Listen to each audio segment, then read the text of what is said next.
പക്ഷേ ഈ കശ്മീർ എന്ന് പറയുന്നത് ഇന്ത്യയുടെ ഭാഗമാണ്. ഈ കശ്മീരിന്റെ വിഷയത്തിൽ മറ്റാരും ഇടപെടുന്നത് ഇന്ത്യയിലെ ജനങ്ങൾക്കും ഇഷ്ടമില്ല, ഇന്ത്യൻ സർക്കാരിനും ഇഷ്ടമില്ലാത്ത കാര്യമാണ്. പാകിസ്ഥാൻ കശ്മീരിന്റെ വിഷയത്തിൽ നിരന്തരം ഇടപെട്ടുകൊണ്ടിരിക്കുകയാണ്. ഈ ഇടയ്ക്ക് അമേരിക്കൻ പ്രസിഡന്റ് വരെ പറഞ്ഞു കശ്മീർ വിഷയത്തിൽ ഞാൻ ഇടപെടാമെന്ന് പറഞ്ഞപ്പോൾ ഇന്ത്യൻ സർക്കാർ പറയുന്നു ഞങ്ങളുടെ ആഭ്യന്തരമായ വിഷയങ്ങളിൽ മറ്റൊരാളുടെ ഇടപെടൽ വേണ്ട. അതിന്റെ ഒരു വ്യക്തിപരമായ ഒരു വൈരാഗ്യത്തിന്റെ കൂടി പുറത്താണ് ഞാൻ തീരുവ വർദ്ധിപ്പിച്ചത് എന്നുള്ളത്. ഇപ്പോ തുർക്കി പ്രസിഡന്റ് ഉർദുവാഗൻ പറയുന്നു, UN പറയുന്നു വെടിനിർത്തലിലൊക്കെ ഞങ്ങൾക്ക് സന്തോഷമാണ്, പക്ഷേ എപ്പോഴുമുള്ള ഒരു പ്രശ്നം, ഇന്ത്യയും പാകിസ്ഥാനുമുള്ള ഒരു എപ്പോഴുമുള്ള ഒരു പ്രശ്നത്തിന് പരിഹാരം കാണണം, അതിന് ഞങ്ങളുടെ സഹായം വേണമെങ്കിൽ തരാം. എപ്പോഴുമുള്ള പ്രശ്നം എന്ന് പറയുന്നത് കശ്മീരാണ്. കശ്മീർ വിഷയത്തിൽ വീണ്ടും തുർക്കിയുടെ ഇടപെടൽ കൂടി വന്നപ്പോൾ ഇന്ത്യ പറഞ്ഞു ഇത് ഞങ്ങൾ വീണ്ടും ആവർത്തിക്കുകയാണ്, ഞങ്ങളുടെ ആഭ്യന്തര വിഷയത്തിൽ തുർക്കി ആയാലും ഒരു രാജ്യങ്ങളും ഇടപെടുന്നത് ഇന്ത്യക്ക് ഇഷ്ടമല്ല.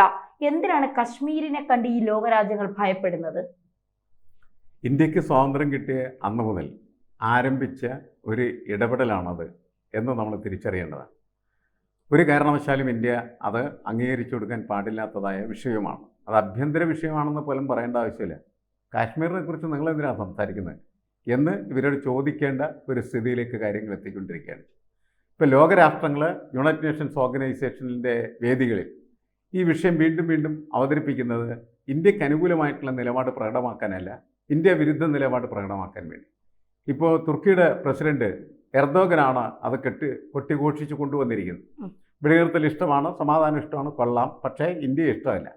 അങ്ങനെ ഇന്ത്യ ഇഷ്ടമില്ലാത്തതിൻ്റെ കാരണം തേടി ചെല്ലുമ്പോഴാണ് അവിടെ കാശ്മീർ എന്ന് പറയുന്നത് ബോൺ ഓഫ് കണ്ടൻഷൻ എക്കാലത്തും ഒരു കലഹ കാരണമായിട്ട് വിദേശ രാഷ്ട്രങ്ങൾ എപ്പോഴും ഉയർത്തി കാണിക്കുന്ന ഒരു വിഷയം എന്ന് പറയുന്ന കാശ്മീരിൻ്റെ വിഷയം. നമുക്കറിയാവുന്നതാണ് കാശ്മീർ എങ്ങനെ ഇന്ത്യയുടെ ഭാഗമായി എന്ന് തീരുമാനിച്ചത് 1947 തന്നെയാണ്. അന്ന് ബ്രിട്ടീഷുകാരുടെ അവരുടെ ഓഫർ ഉണ്ടായിരുന്നു.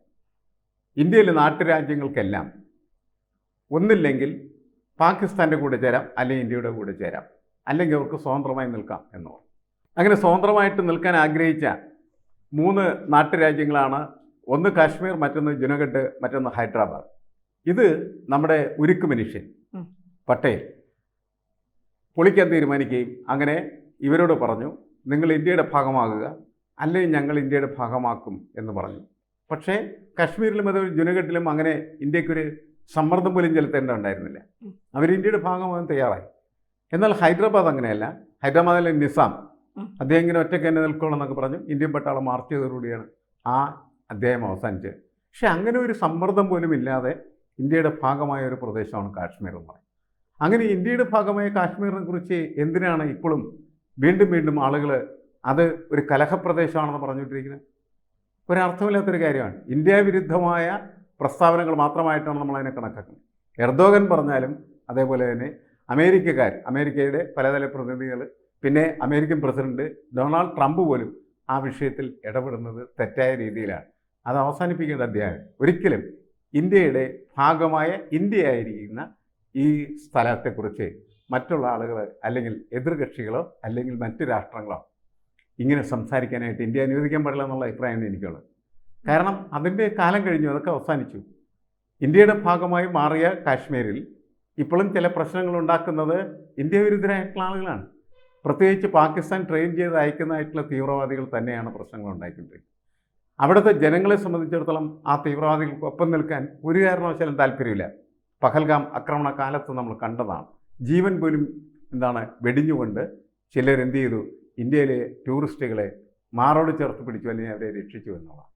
അങ്ങനെ രക്ഷിക്കാനായിട്ടുള്ള മനസ്സുള്ള ഒരു ജനതയാണ് കാശ്മീരുള്ളത്. നമ്മുടെ സർക്കാരും അതേപോലെ തന്നെ ഉടനടി ജമ്മു കാശ്മീർ സംസ്ഥാന പദവി കൊടുക്കേണ്ടത് തന്നെയാണ് എന്നാണ് എൻ്റെ അഭിപ്രായം. കാരണം അങ്ങനെ അത് ഇന്ത്യയിലെ സ്വാഭാവികമായിട്ടുള്ള സംസ്ഥാനങ്ങളിൽ ഒന്നായി മാറിത്തീരുമ്പോൾ പിന്നെ അതിനെക്കുറിച്ച് സംസാരിക്കാനായിട്ടുള്ള ഒരു പ്രസക്തിയും ആർക്കും ഇല്ലാത്തതായിട്ടുള്ള ഒരു ഇടയുണ്ടാക്കിയെടുക്കേണ്ടത് ആവശ്യമാണ്. നേരത്തെ ഉണ്ടായിരുന്ന അവസ്ഥകളൊക്കെ മാറിക്കഴിഞ്ഞു. നേരത്തെ ഈ പറഞ്ഞ 370 അതുപോലെ പ്രത്യേക അവകാശങ്ങളൊക്കെ ഉണ്ടായിരുന്നെല്ലാം കഴിഞ്ഞു. ഇനി അവർക്ക് യഥാർത്ഥത്തിൽ ഇന്ത്യയുടെ സർക്കാർ നൽകേണ്ട പദവി എന്ന് പറഞ്ഞാൽ സംസ്ഥാന പദവിയാണ്. അങ്ങനെ ഇന്ത്യയുടെ സംസ്ഥാന പദവികളിൽ ഒരു സംസ്ഥാനത്തെക്കുറിച്ച് വിദേശ രാജ്യങ്ങൾക്ക് ഇത് കലഹപ്രദേശമാണെന്ന് പറയാൻ എന്തെങ്കിലും അവകാശമുണ്ടോ? ഒരവകാശമില്ല എന്നുള്ളതാണ്. ആ അവകാശമില്ലായ്മയെ വ്യക്തമായി സ്ഥാപിക്കാൻ യഥാർത്ഥത്തിൽ നമുക്ക് കഴിയേണ്ടതാണ്. നമ്മളതിന് ശ്രമിക്കുന്നുണ്ട്. വളരെ ശക്തമായിട്ടാണ് എർദോഗൻ്റെ പ്രസ്താവനയൊക്കെ നമ്മൾ തിരിച്ചടിച്ച്. അതുപോലെ തന്നെ ട്രംപിനോടും പറഞ്ഞു, നിങ്ങൾ സംസാരിക്കേണ്ട ആവശ്യമില്ല, ഇക്കാര്യത്തിൽ ഒരു മൂന്നാം കക്ഷിയുടെ വിഷയമേ ഇല്ല, ആരും സംസാരിക്കേണ്ടത് ഞങ്ങളുടെ സംസ്ഥാനമാണ്, നിങ്ങൾക്ക് എന്താ കാര്യം എന്ന് ചോദിക്കുന്ന തരത്തിലേക്ക് നമ്മളുടെ ഭരണകൂടം മാറുകയും നമ്മളത് ലോകത്തിൻ്റെ നെറുകയിൽ കയറി പ്രസ്താവിക്കുകയും ചെയ്യുന്ന ഒരു സ്ഥിതി ഉണ്ടാവേണ്ടത് ആവശ്യമാണ്. കാശ്മീരിനെ കുറിച്ച് ആരും സംസാരിക്കേണ്ടതില്ല. ഞങ്ങളുടെ ഒരു സംസ്ഥാനമാണ്. ഞങ്ങളുടെ സംസ്ഥാനത്തെക്കുറിച്ച് മറ്റ് രാഷ്ട്രങ്ങൾ പാകിസ്ഥാന് വേണ്ടി സംസാരിക്കാൻ നടക്കുന്നതിന് നിങ്ങൾ പാകിസ്ഥാൻ്റെ കൂടെ നിന്ന് ഇന്ത്യക്കെതിരായിട്ട് ഇന്ത്യയുടെ ശത്രുവായി സംസാരിക്കുകയാണ് എന്ന് ഇവരുടെയൊക്കെ എനിക്ക് തോന്നുന്നു യുണൈറ്റഡ് നേഷൻസ് ഓർഗനൈസേഷൻ തന്നെ പറയേണ്ട ആവശ്യമാണ്. പക്ഷേ ഈ തുർക്കി എന്ന് പറയുന്നത് പഹൽഗാം ഭീകരാക്രമണത്തിന് ശേഷം ഓപ്പറേഷൻ സിന്ദൂർ നടക്കുന്നതിന് മുൻപ് ഈ തുർക്കി പാകിസ്ഥാനിലേക്ക് വന്നു, പാകിസ്ഥാൻ ആയുധങ്ങൾ നൽകി എന്നുള്ള വിവരങ്ങൾ പിന്നീട് ഇന്ത്യ തിരിച്ചറിഞ്ഞു. അങ്ങനെ ഇന്ത്യ അവിടെ നിന്ന് വരുന്ന കയറ്റുമതിക്കും അവിടുത്തെ ടൂറിസത്തിനുമൊക്കെ ഇന്ത്യ വിലക്ക് ഏർപ്പെടുത്തിയിരുന്നു. തൽക്കാലം നമുക്ക് അതിന്റെ ആവശ്യമൊന്നുമില്ല. ഇപ്പോൾ UN-ൽ തുർക്കി സംസാരിക്കുന്നത് പാകിസ്ഥാന് വേണ്ടിയിട്ടാണ്. അതായത് എപ്പോഴും കശ്മീർ ഞങ്ങൾക്ക് വേണമെന്ന് മുറവിളി കൂട്ടുകയാണ് പാകിസ്ഥാൻ. കശ്മീർ ഞങ്ങൾക്ക് തരൂ എന്നുള്ളത്. ഇപ്പൊ പാക് അധീന കശ്മീർ കൂടി ഇന്ത്യയിലോട്ട് ചേർത്ത് പിടിക്കാനുള്ള ശ്രമത്തിലാണ് ഇന്ത്യ എന്ന് പറയുന്നത്. അപ്പോ ഈ പാകിസ്ഥാന് വേണ്ടി തുർക്കി ഇങ്ങനെ സംസാരിക്കുമ്പോൾ ഇത് വീണ്ടും ഒരു ആക്രമണത്തിന് സൂചന നൽകുന്ന തരത്തിലേക്കാണോ?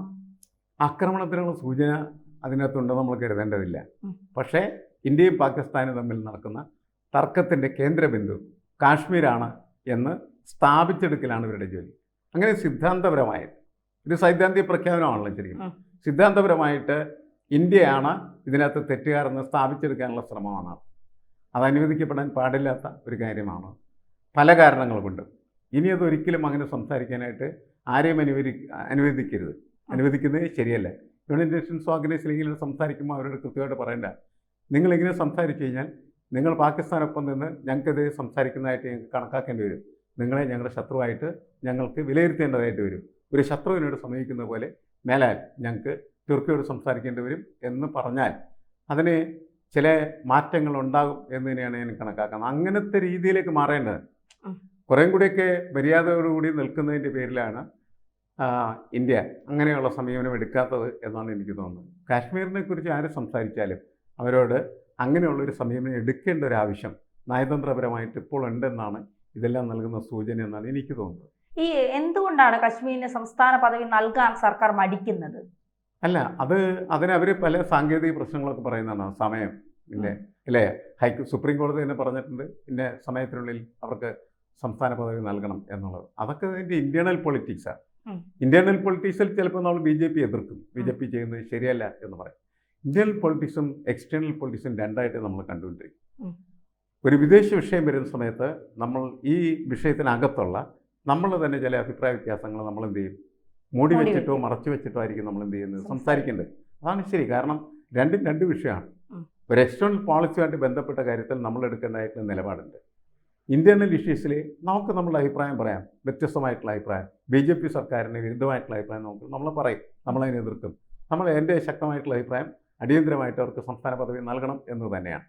അത് നൽകാതിരിക്കുന്നതിന് അവർക്ക് അവരുടേതായിട്ടുള്ള രാഷ്ട്രീയ കാരണങ്ങളുണ്ടാകാം.